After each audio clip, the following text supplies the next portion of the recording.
Hello and welcome to a brand new Q&A here on StephenVlog. This is for the month of May 2016, and it's important because the sooner we get through this, the sooner we can get you to June. And you can start watching the June vlogs. The Dune vlogs? The Dune vlogs, where we go play in the desert.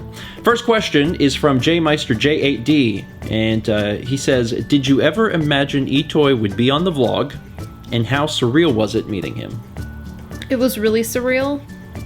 Did you ever imagine that he would be on StephenVlog? No, we were leaving the office and I was like, oh, that was cool, really special day. Mm-hmm. Now we're gonna go to Tobichi. I'm like, I got out the door before you. And I was like, hey, wait, that's him. Because there were more people ahead of me. Mm-hmm. They were all kind of clustered. I thought we were just kind of grouping together. And then I saw him and I ran back and you were still in the building. Yeah. It's like, camera, get a camera. I also never imagined that the creator of the Mother series would ever appear on our channel.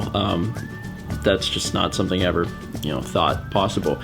Whenever we had talked to everyone at Fangamer and they said about going to Japan, then there was kind of a thought of oh, it'd be neat if we, got a chance to meet Itoi, but I mean, I didn't.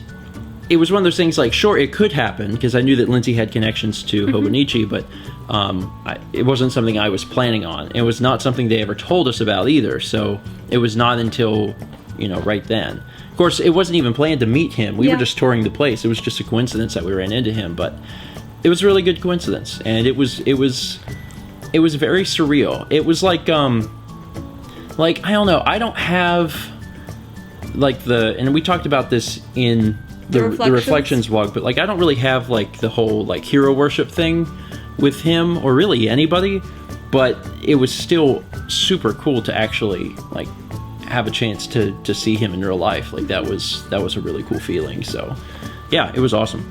Next question is from Novaura Autism. It's kind of related since it's Earthbound.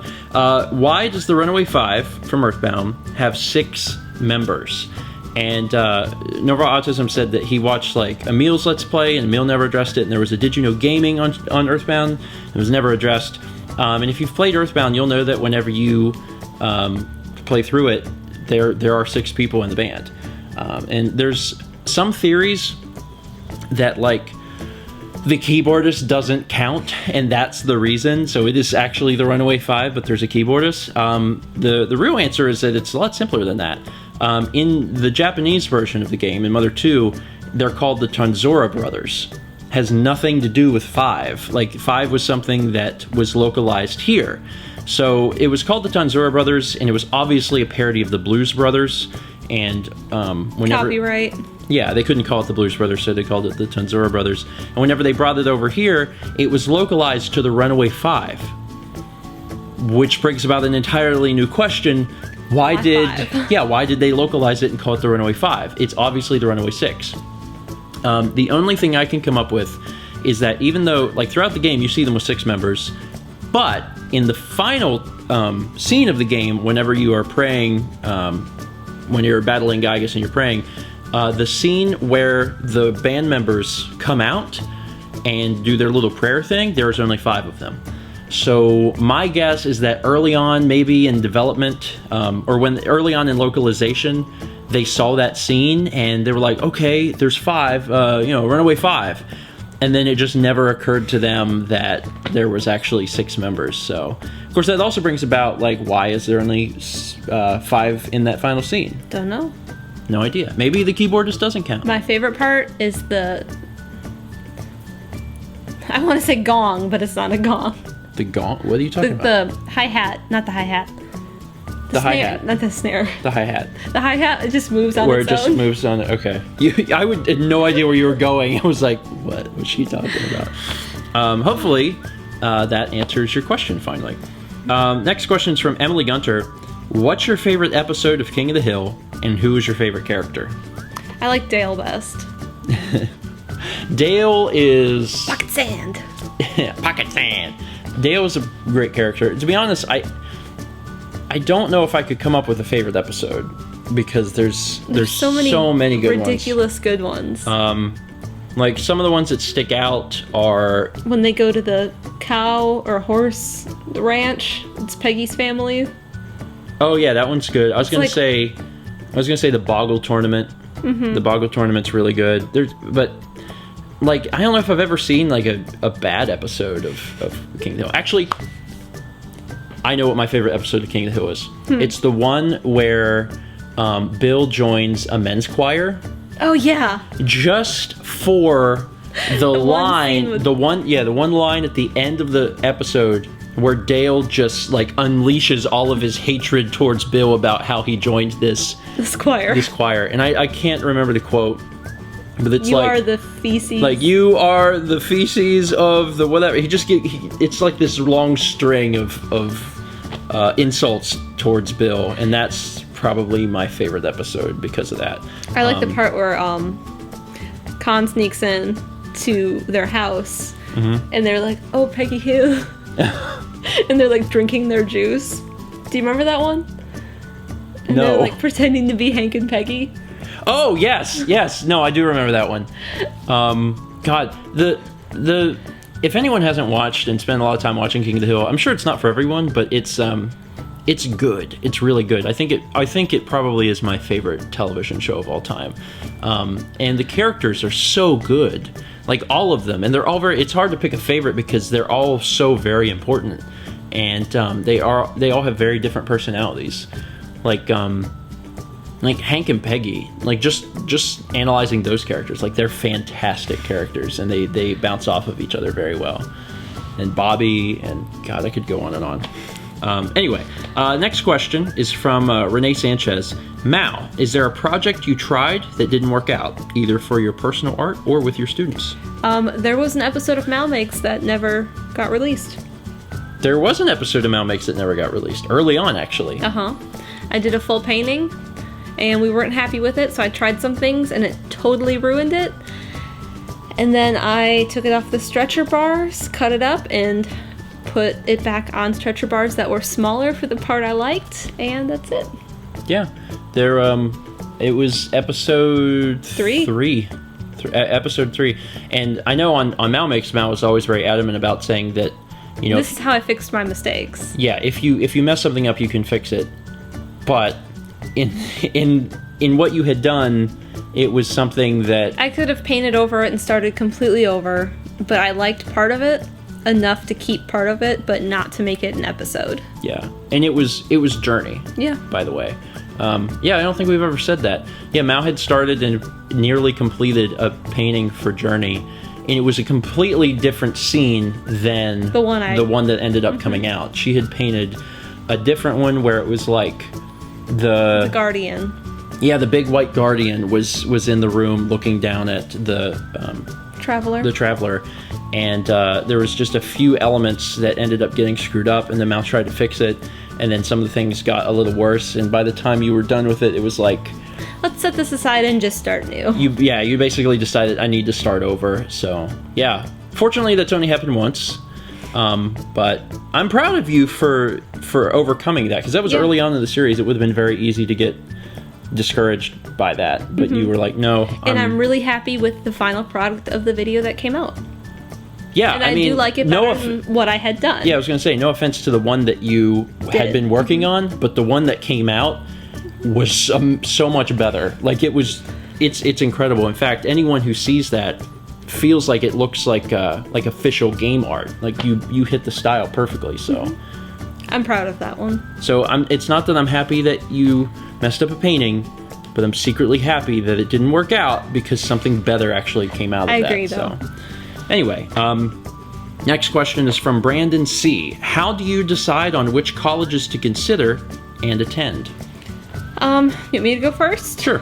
Well, I had no colleges in mind, and I was like, I'm going to school. And I was the first person in my family to do so. So, Stephanie was my best friend in high school, and I was like, where are you going? She goes, I'm going to Stevens Point. And I was like, okay. So I applied there and got in. Had no idea what I was doing. Like, for an essay, didn't know what I needed to even apply. So I applied and got in. And then I went there for 2 years, had no clue what I wanted to do. And then I decided. And Stevens Point didn't have what I wanted, so I switched. And that's how I picked where I switched was, I I applied a few places and didn't get into everywhere. And I was like, I don't know anyone at these other schools, but I sort of know Haley, or of her, from the internet. And that's how all that came to be. So you didn't really have multiple colleges that you considered. You were When just I first applied when I was in high school, I applied to one. And that's the one you went to. To be honest, I had no plans on going to college. I was going through high school, and I didn't really have like a hard time in high school, but I didn't want to continue going to school. Like, I was like, all right, I feel like I'm done. And it was, I think I was in junior year, getting near the end of junior year, and they had, the high school had given out these little forms about talking about where you wanted to go to school. And I had put on there, I'm like, I have no plans. Like, I don't want to, go to college. And the person, I guess the teacher or whatever, was like super concerned because I had no plan to go into school.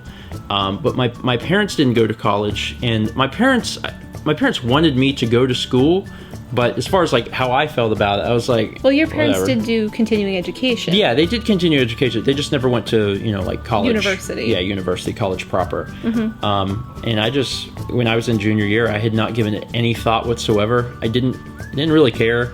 And I was like, whatever, it's not a big deal. But the teacher was like, no, you got to start looking now. Because apparently a lot of other people had like already applied, and they had, all these things picked out. And I never had anyone to really help me through that. And it's not anything I really thought about. So after she said that, I was like, I don't really know anything about this. And she said, what's your interest? And at the time it was video. Because all throughout high school, I was shooting, videos before YouTube even existed. We were just making videos and putting the files online so people could download them very slowly over their dial-up internet and, watch it. So I said, okay, I have an interest in video. And she's like, there's colleges for that. Like, that's a thing. So I started researching it, and I was like, there's, colleges for this. And I think I had actually... Maybe I had heard of... I'm trying to think.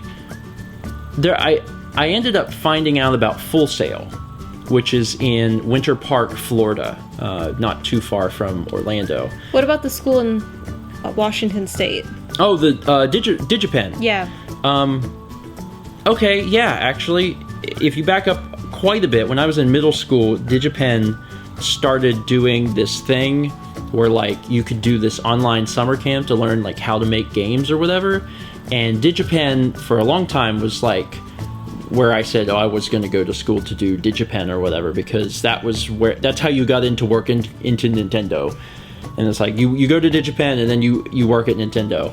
But by the time I got into like sophomore, junior year, I knew I didn't want to make video games. I mean, that was not a thing. So I guess that kind of died off, and I was like, yeah, whatever. So Full Sail. Yeah, but I found out about Full Sail either online or from somewhere, and then I decided to go check it out. So I think it was the summer before senior year. My parents and I went down to Florida and took a look at Full Sail, and honestly I liked it because it was the only college I'd seen thus far that was like, hey, you can come here and you make videos and video games and you're around all these creative people. And I thought it was really cool, and actually that was kind of what I had planned to do. I was like, yeah, I think I'm gonna do that. The only thing that concerned me a little bit was that it was the rigor is very high.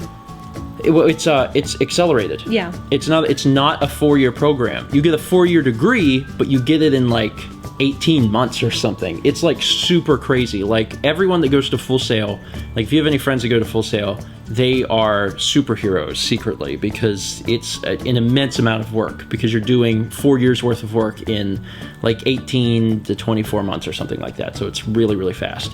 But I was planning on doing that because I hadn't really done any research, and I was like, well, they do, video or graphic design. I was kind of interested in both. And then my mom was working one day, and a lady came in and was talking to her about this other school called Savannah College of Art and Design.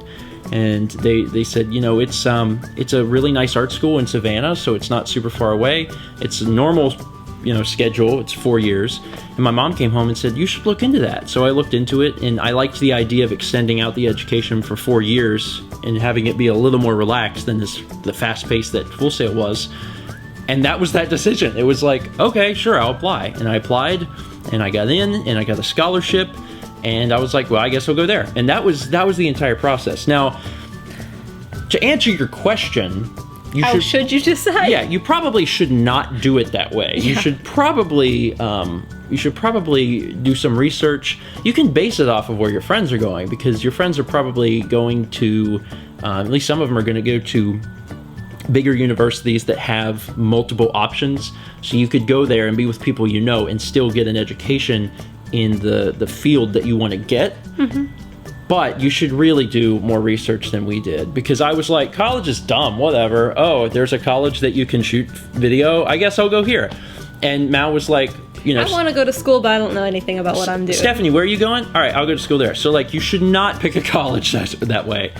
Just do some research, find out what you're interested in, even if it's a wide range of things. And then try and find a school that has most of those things. Yeah, because then if you can go there and you can take classes in each of those things and figure out what it is you want to do. My last bit of information, and I know I'm pretty adamant about this, especially in the last few years, just don't put yourself into $1 million years worth of debt. Find out how much it's going to cost, even if you don't completely understand the gravity of money, because I know I didn't whenever I went off to school, but figure out how much it's going to cost. Apply for financial aid early, because money runs out and they do not have more. Yes, and make sure you apply for scholarships from that school early, and then third-party scholarships from other places. Just, when you're going off to school, make sure you have all the money stuff figured out. Like, if you're going to have to take out loans that are going to put you in debt for 20 years... You don't want to find out the week before you have to go, which is what happened to me. I'm just saying, like, if you're going to be in debt for 20 years, I would tell you not to go. If you're going to be in debt for 15 years, I would tell you not to go. Like, seriously. Like, if that's a factor, like, go to a different school. Really. Like, it's a smaller school. It's not worth it. Mm-hmm. It's not worth it. Take it from me, because I've been paying back loans now for 5 years, and I have many, many more years ahead of me. Like, I don't regret the time I went to SCAD, but it's only because of the people I met and the experiences I had. And if I would have went somewhere else, I'm sure I would have also met really awesome people and had really great experiences. So just take it from me. Don't put yourselves in massive amounts of debt. It's not a life ruiner, but it's a life downer. It's a big downer. Take it from me. All right. Hope that helped. Next question is from Tetra Kikwi. Would you consider a third pet? Yes. I would like a golden retriever someday. And I would like another cat. I mean, to answer your question, yes, we would, but not soon, pretty much. Like, our apartment is small. There is no way we could get another animal in here. I often feel like we have too many animals for how much room we have. You should hear them. Like, sometimes we'll be laying in bed and all of a sudden the cats and they just run for like each other. 20 minutes chasing each other through the house. So if we had another cat, I'm sure it would just be worse. But if we had a house and we had a large enough house to accommodate another animal, or if that house had a big enough yard to accommodate like a dog, it could happen. But no one should get excited for that appearing on video, because that's not going to happen for a long, long, long time. Next question is from Spencer Davis. Stephen, as the biggest MalMakes fan, what video game do you want her to paint a picture from? I have two in mind. Well, Spencer, you're absolutely correct. I am absolutely, matter-of-factly, the biggest MalMakes fan. And what's cool is that I have more pull on what she paints than anything. The video that just recently came out was Wispy Woods, and she painted that because I told her to paint it, basically. Because there's been a few things on my mind for, things she could paint, and just like 2 days before she started that video, I was kind of helping her brainstorm some new ideas, and I said, Wispy Woods would be super cool. It'd give you a chance to paint some nature stuff, and you haven't done anything from the Kirby series. I think that'd be really cool. And she got to play Superstar with me, so she was familiar with it, and I was like, you should do that. So that's what she did. I know you want me to do something from Uncharted. Wouldn't mind. GTA. I've got multiple ideas from GTA, but yes. I often wonder, like, it's weird because I'm also considering, like, the demographic of your viewership, and the demographic seems to be really varied. So I don't know if you should be focusing more on Nintendo stuff, but for the most part, Mal's just done whatever the heck she wanted, which is how you got Zelda, Pikmin, Journey, and then To the Moon. Like, that's such an oddball thing, but it's just because Mal wanted to paint it. But Wispy Woods made sense to me, and I thought it was a fun one. It came out great. And I don't know how GTA would do, but I've got multiple ideas for GTA, for things you could paint. One day, there's going to be a painting of Trevor's trailer. Just such a weird thing, but I just think it would be really neat. Other things I consider, I actually wrote some down. Oh, you did? Because what's the other series besides, or just those two? Those were the two I had in mind. I wrote those down because you're absolutely right. Also, I know that Mal's actually a huge fan of The Last of Us, so I'd love to see her do something with that. I think that would be neat. Super Mario RPG. I've looked into doing that. Just because Super Mario RPG is a game that you could do multiple paintings of, because the game is so varied and there's so many different landscapes. Like, you have the Cloud Village where Malo is from, and you've got like Tadpole Pond, you've got Monstro Town, you've got the Axum Rangers up on the volcano. Like, there's so many different things that would work and be really, really cool to see. Mario Kart, which is one that Mal's actually been doing sketches of, and I think she's gonna probably do a painting of soon, which is cool. And then finally, it doesn't have to be just video games, and I actually hope that at some point Mal does a landscape painting of something from the Dragon Ball series. Just to be honest, I really think it'd be cool to get like do a painting of Namek or something like that. And it would definitely be branching out a little bit because Mal's focused just on video games. But I mean, going from video games to anime/manga, like, it's not a big jump. So yeah, and a lot of the people that watch that are into video games are into anime, manga, and vice versa. So I think it'd be fine. Next question is from MajorKerina. What are some essential board games that everyone should play? Settlers of Catan. Settlers of Catan is probably one of the biggest ones. What other ones? You're like trying to think? Yeah. I wrote some down. So many. I wrote some down because I knew that it would be... Well, I have a lot of board games that I like, but I was trying to think of ones that are like essential that you should absolutely play. And Catan is definitely one of them. If you've never played Settlers of Catan, you're missing out. It's definitely...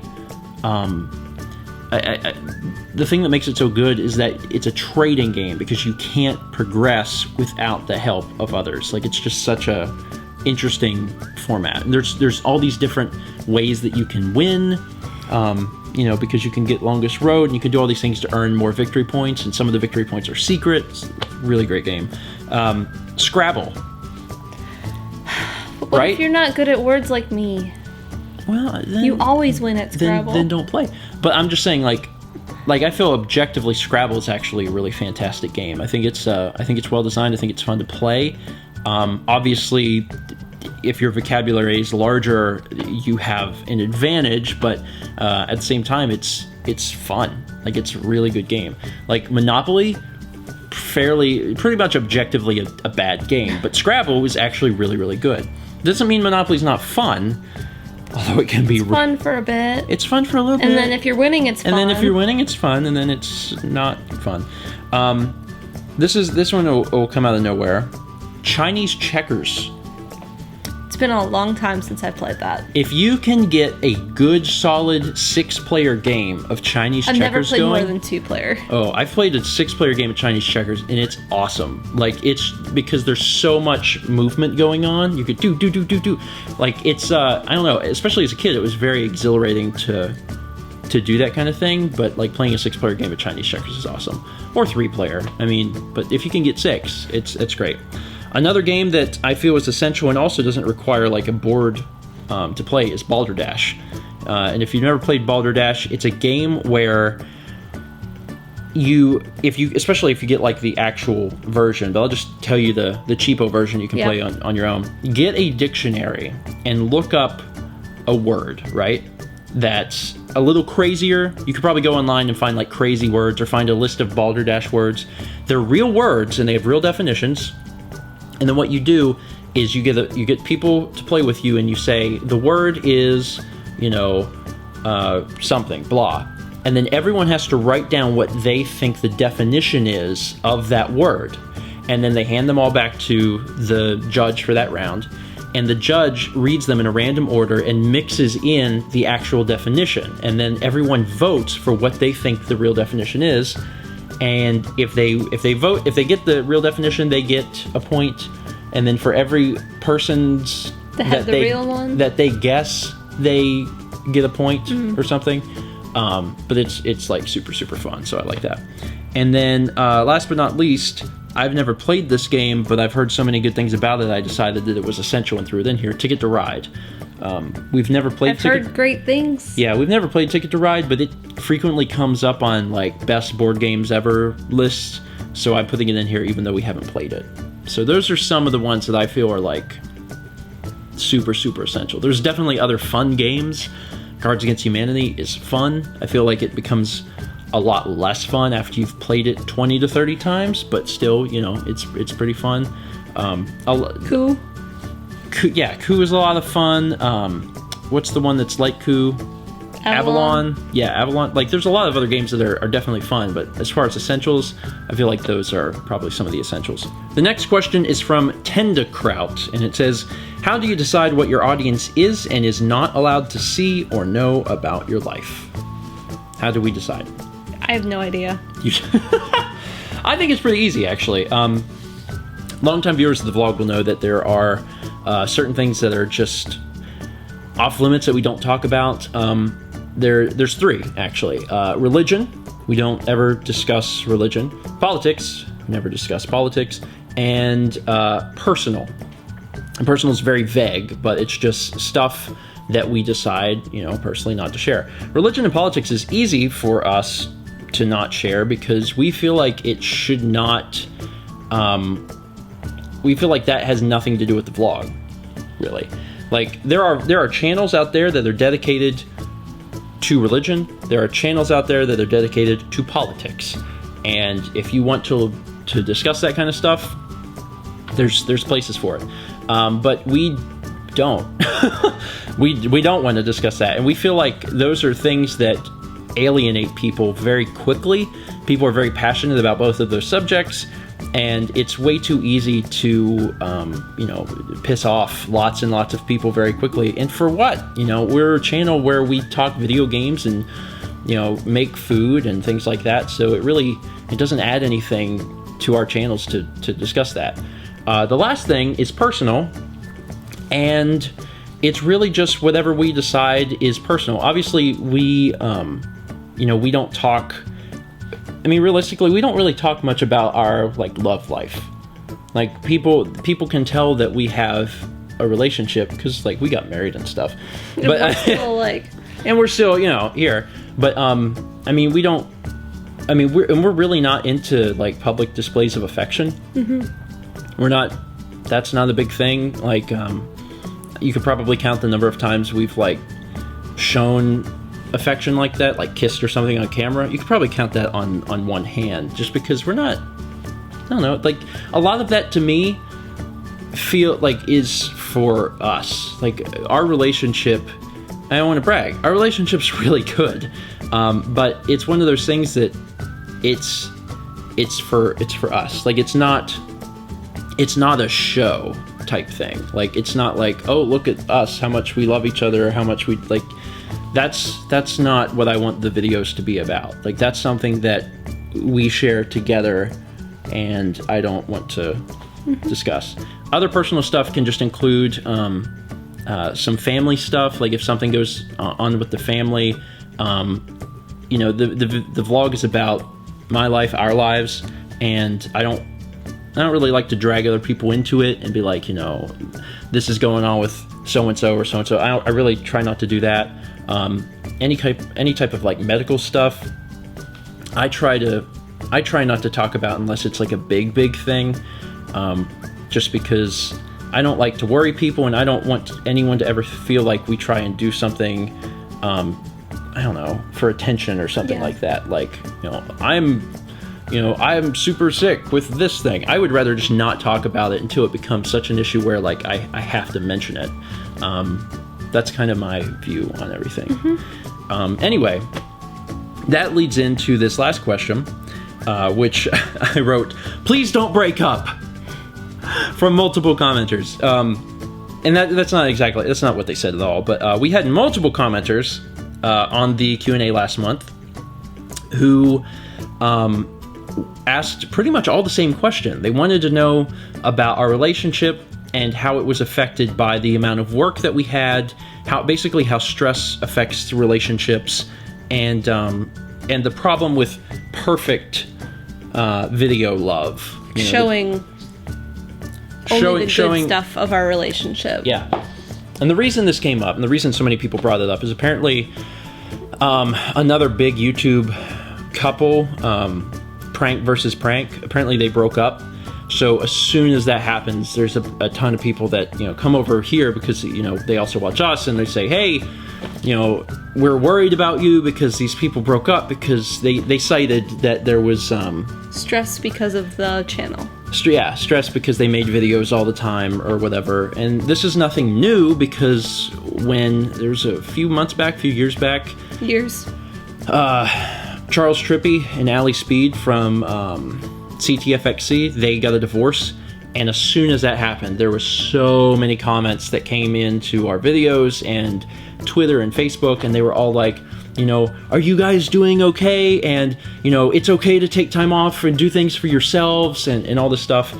And let me just report that our relationship is great. I mean, I don't ever want to feel like I'm bragging. And it's in the last question I even said I don't like to talk about it. But if I'm going to talk about it, I'll go ahead and tell you outright. Like, our relationship is incredible. It's really, really good, and I don't want anyone to... Stable is a good word. Stable. It's very stable. I'm very happy with where things are for both of us, and we like each other a lot. And that's just like not even remotely a concern for us. There's just really not any problems. Now, our relationship is not perfect by any means, and I'd never want to give off that impression. But the stuff that we deal with, that we argue or fight about, honestly is really dumb and minuscule stuff. Like, Steven, why haven't you hung up the shower curtain? It's been a month. And I'm like, I'll do it soon. But like that's it. Like, we don't ever have like big arguments about important things. It's always really stupid stuff. And it is pretty stupid stuff. And anytime we do, we get over it like immediately. Yeah. One of the rules for us has always been never go to bed angry. We've lived by that for our entire relationship, and it works. I mean, it really does work. If either of us are feeling even remotely upset over something, towards the other person, then hopefully the other person catches on and brings about a conversation, or the person that is feeling ill just brings it up themselves, and we always talk about it. I mean, it's one of those situations where the most important aspect of any relationship, period, whether romantic or otherwise, is communication. And Mal and I, once again, I don't want to brag about our relationship, but like, we got that down. We communicate about everything. There is literally no subject that's off limits, and no secrets. There's no secrets. And I can't even keep a secret about what you're getting for Christmas. And I mean, that's really what it's all about. So I certainly never want to give the impression that our relationship is perfect, but our relationship is really freaking good. And I think it's just because it's so important to us.